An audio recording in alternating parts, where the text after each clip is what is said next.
remains open should Pyongyang take sincere steps toward denuclearization. The two presidential aides also agreed to establish a hotline, discuss North Korea issues and other matters of concern, and added that Beijing's assistance is crucial in dealing with Pyongyang. In regard to the transfer of operational control of Korean forces during times of war, both sides agreed to reach a deal on the timeline and conditions by June 2014. Seoul has proposed a delay in the schedule set for December 2015, saying it needs more time to prepare to take a leading role in a potential war with North Korea. This is the first time the two presidential security aides have held talks since Kim took office in March and Rice in July.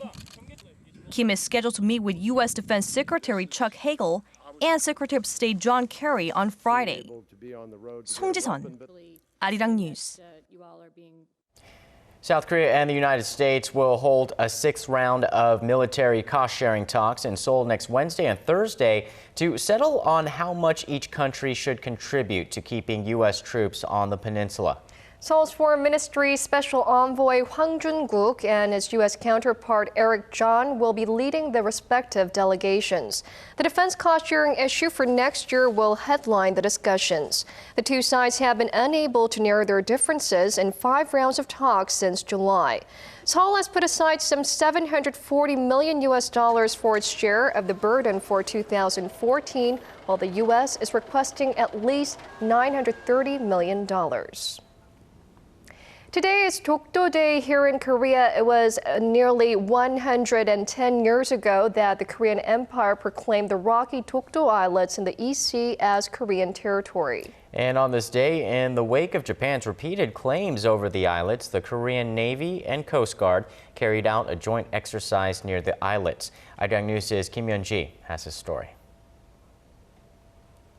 The Korean Navy and Coast Guard conducted a military exercise near the nation's Dokdo Islets on Friday, marking Dokdo Day.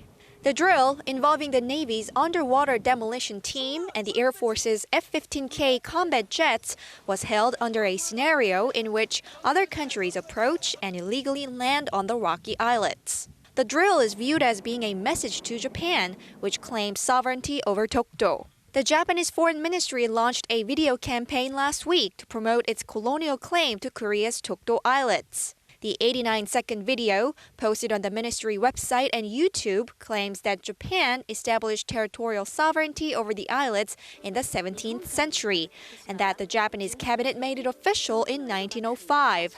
The video is titled Takeshima, which is what the Japanese call Dokdo. In early 1900s, the fishing industry around Takeshima kicked into high gear. In 1905, the Japanese cabinet reaffirmed its sovereignty over Takeshima. Seoul's foreign ministry demanded Tokyo take down the video that promotes the Korea-controlled Dokdo Islets as its own. But Japan won't budge. Regrettably, the Japanese government has refused to remove the video. Tokyo must immediately stop making claims that are historically inaccurate. Seoul's foreign ministry spokesperson also stressed that Japan's anachronistic provocations are the reason bilateral relations remain in the doldrums. Japan also claims sovereignty over Dokdo in its defense white paper and school textbooks. The Korean government is mulling over to what level it should elevate its campaign to counter Tokyo's claims. Experts say Korea needs to lay out why Dokdo is Korean territory based on international law in a simple and clear manner, just as Japan summarized its arguments in the short video. Meanwhile, Japan plans to make another video by the end of the year promoting the term Sea of Japan for the body of water that divides Korea and Japan. Seoul calls the water the East Sea. Kim Yeon-ji, Arirang News. A defense military exercise was conducted by the Korean Navy and Coast Guard near the Korea-controlled islets of Dokdo on Friday. The drill aims at countering any attacks by foreign vessels and aircrafts, and most importantly, approaches by Japan's extreme rightist groups who might be making territorial claims to the islets. Although the military exercise has been held biannually since 1986, this year the Korean Navy's underwater demolition team took part for the first time. For more on the drill, drills and the soured Seoul-Tokyo relations. We are now joined by Dr. Pong Young-sik, Director of the Center for Foreign Policy at the Asan Institute. Welcome to the program. Thanks for inviting me. So, Professor, does this year's extensive military drill reflect escalating tensions between Korea and Japan? Yeah, you can say that. There are pros and cons for South Korean government's decision to mobilize armed forces in attempts to strengthen in visible ways the South Korea's claim over the Dokdo Islet. In terms of pros, it appeals to the domestic constituents based upon the nationalism and patriotism. But at the same time, from the standpoint of outsiders who are not really knowledgeable about all the necessary historical and legal backgrounds of the Dokdo issue between South Korea and Japan, they may become sympathetic with Japan because the escalation tension would make them feel that Japan's claim that both countries should agree to take the case to be resolved in the hands of International Court of Justice permanently and peacefully. But South Korea's government's position has been very persistent that there is no dispute to be resolved in the first place. Well, speaking of a public relations offensive, Japan this week posted a YouTube video that exerted its erroneous claims over the Dokdo Islets. What do you think this reflects Japan's continuous move to the right? Are they taking this movement now to the internet? Well, rather than generalizing the current Japan's government's move to enforce its claim on the Dokdo Islet, I like to view it as it's a consistent position to lump together all three major island disputes that Japan has with other Asian countries. And why does the Abe administration continue to pursue its territorial claims despite the increasingly strained Korea-Japan relations? Easy answer to that question is that Japan does not really need South Korea in pursuit of its core interest. And it has been feeling mounting so-called apology fatigue with regard to South Korea and China. That unlike the other situation during the Cold War, Japan and South Korea are no longer essential security partners in their collective security partnership with the United States. Well, Japan posted its YouTube video following Korea's video online. Do you think this very public international squabbling will have some side effects? Is it time for a more quiet and strategic approach? I agree with what you say, because if South Korea allows the tension to be escalated to a higher level, then it would create a situation that's heavily favorable to Japan, because bottom line is that South Korea is the country with administrative control over the islets. So changing the current status quo would definitely benefit Japan, not South Korea. I think the South Korean government has learned a very good lesson that just hardline, nationalism-driven, militant campaign to strengthen South Korea's claim over Dokdo may be counterproductive to the third-party observers. So I have witnessed that more subtle but effective, gentle public relation campaign to highlight that Dokdo truly belonged to South Korea began to emerge. All right, well, a lot to think about there, and thank you so much for sharing all of that on Talk Today. Thank you.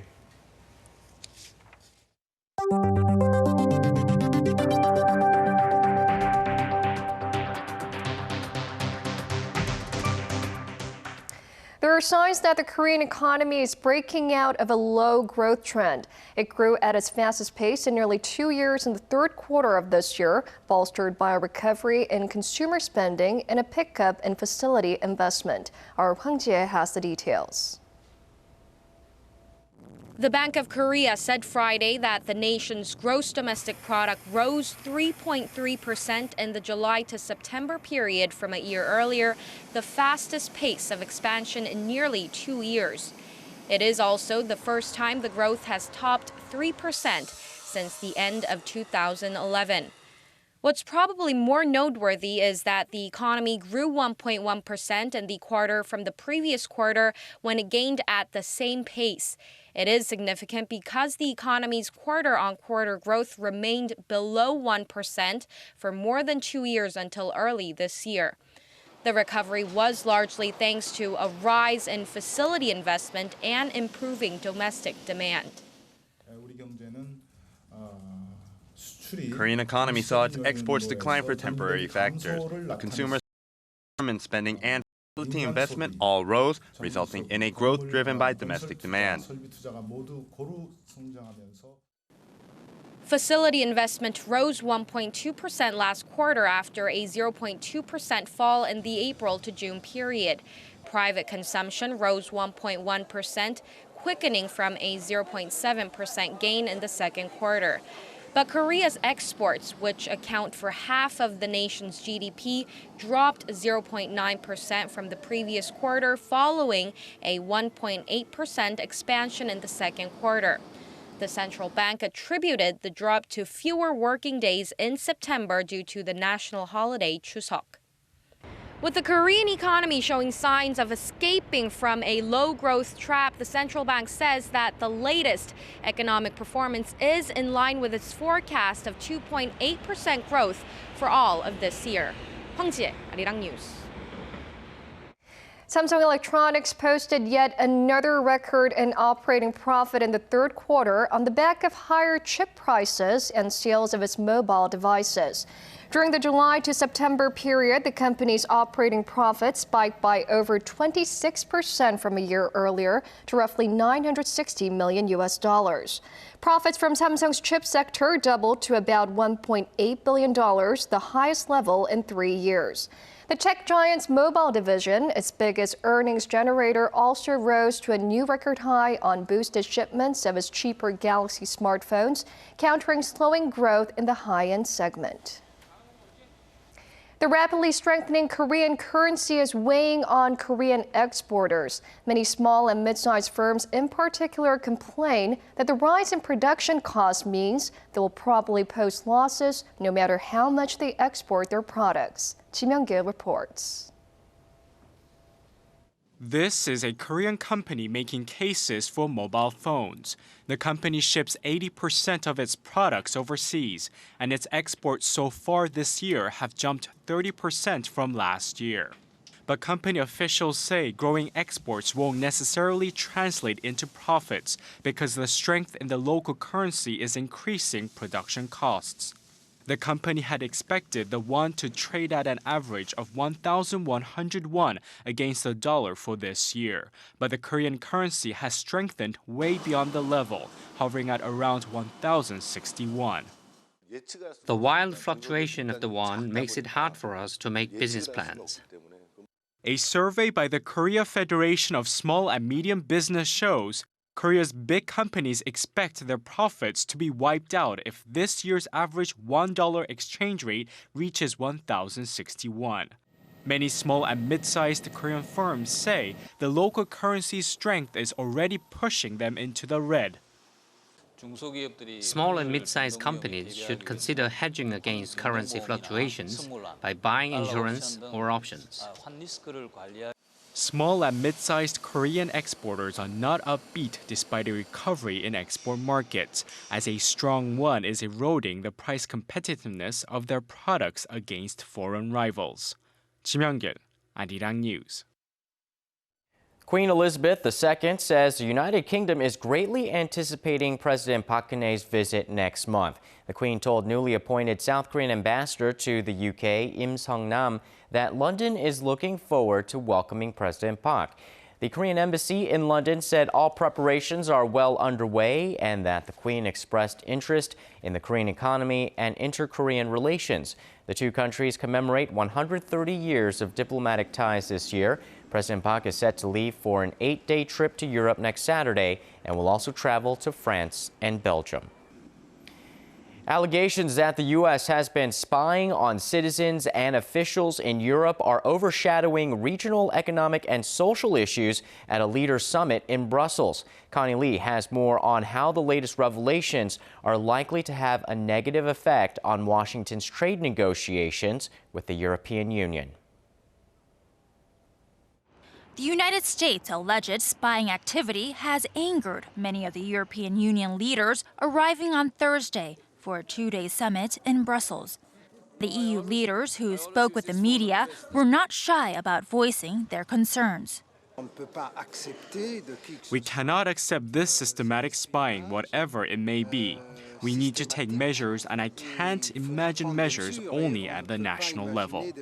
The major issue at the moment is that we know the truth, what has happened. I don't like that the European decision makers are listened and nobody likes it. German Chancellor Angela Merkel, speaking on the recent allegation that the U.S. tapped her mobile phone, said the surveillance activity is unacceptable and says her trust with the U.S. has been broken.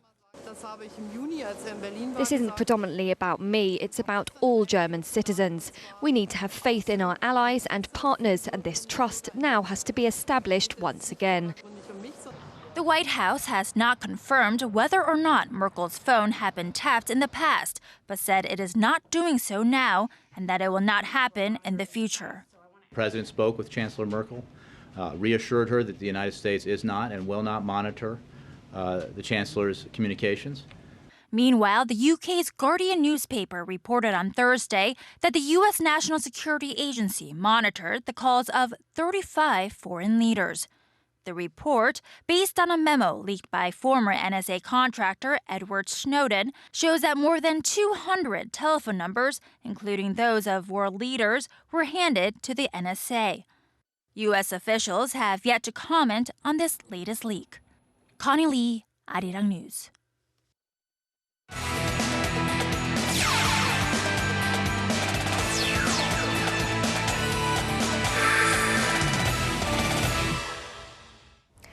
Game 2 of the Korean series is taking place this evening in Daegu. And Stephen Che joins us now to tell us how it's going. Hello there. Hey guys, after the Tusan Bears took the first game, the Samsung Lions were looking to even up the series at home. Now we go on to the action. The Bears send out Dustin Nippert to the mound. It's the Lions sending out Rick Vandenherk.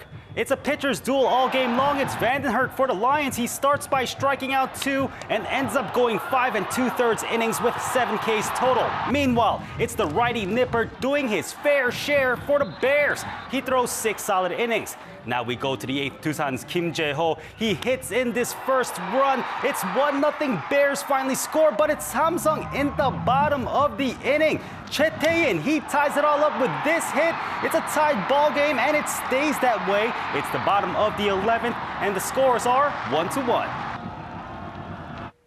Now we head to the pitch where FC Seoul and Gwangju Evergrande are gearing up for their first leg of the AFC Champions League final.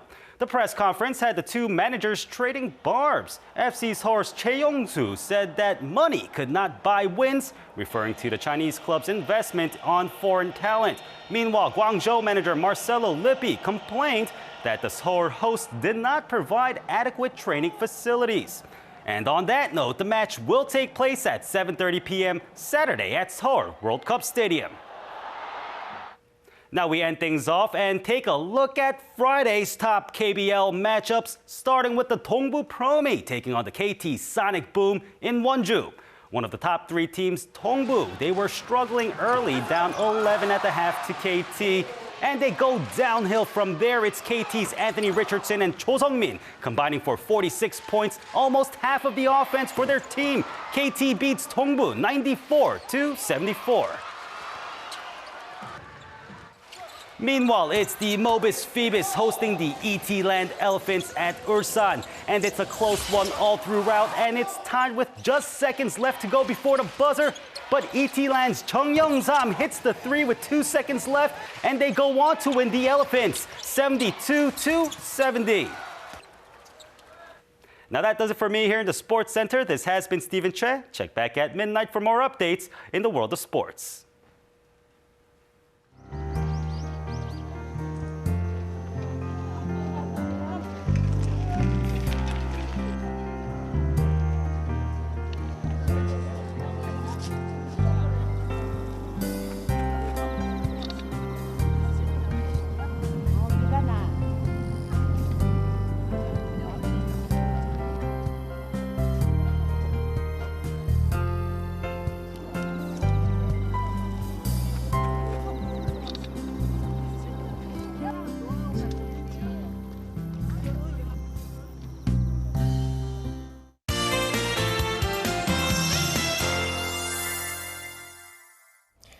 Today was a cold day here in Korea, and I hear it's going to be even colder tomorrow.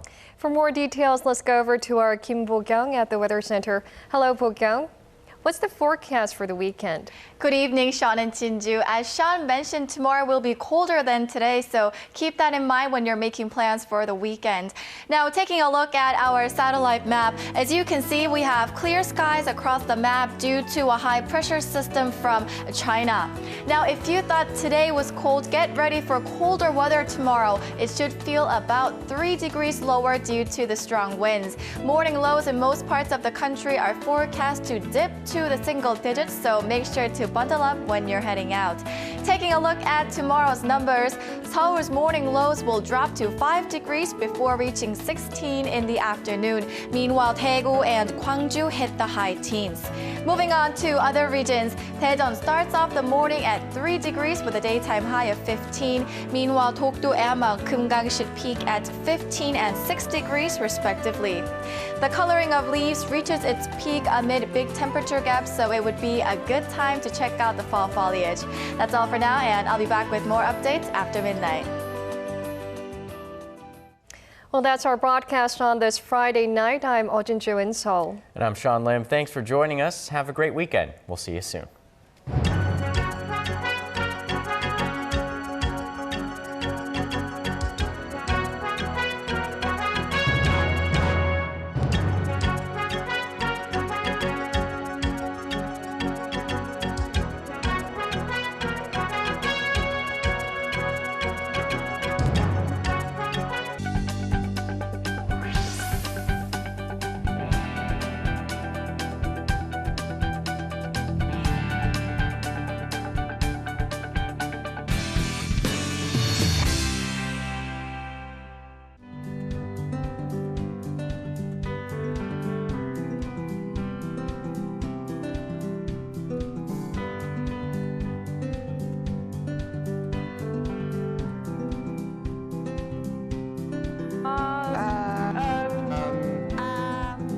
The mini shops being open 24 hours. The 24-hour service, the places you can get. I like beer, so go and get a beer with my friend in the 24-hour convenience store. That's really good. So I'm happy with that. I like Dongdaemun Market. Dongdaemun Market was really interesting, but we went there a little too early, so a lot of the stores were still closed. Well, I've been there before, but it's really nice because there's many shops and different Korean designers, and I like that because I can pick up different clothes which are different and a bit quirky.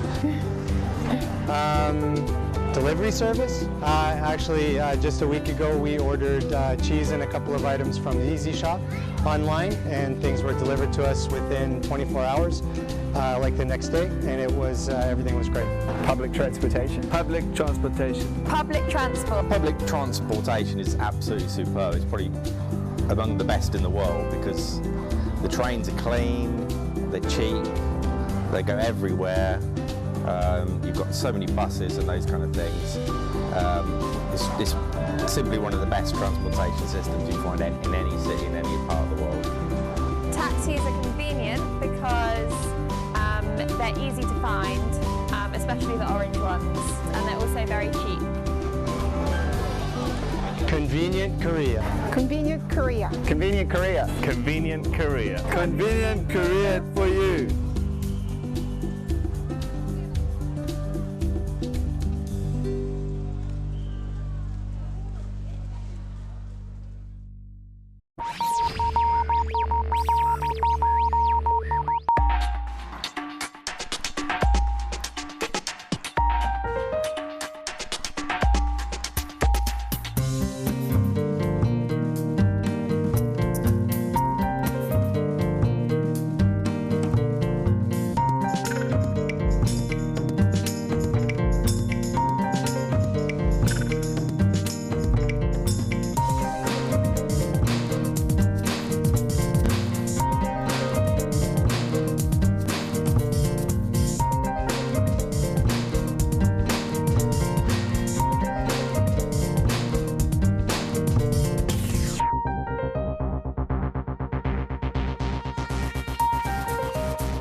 Asia's heartbeat, Arirang.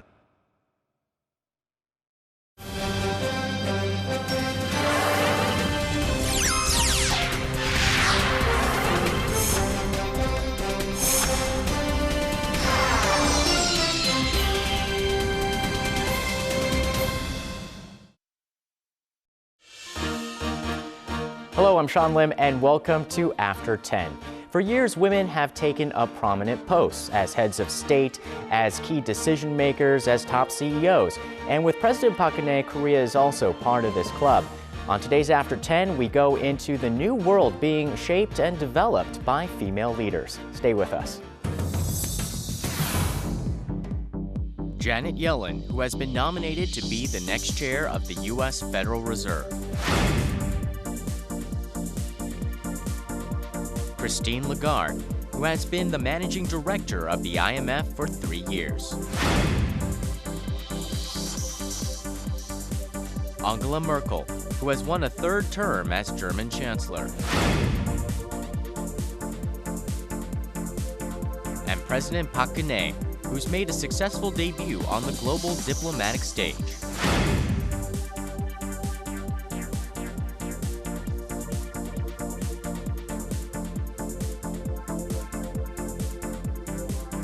Women are holding more positions of power in the international community.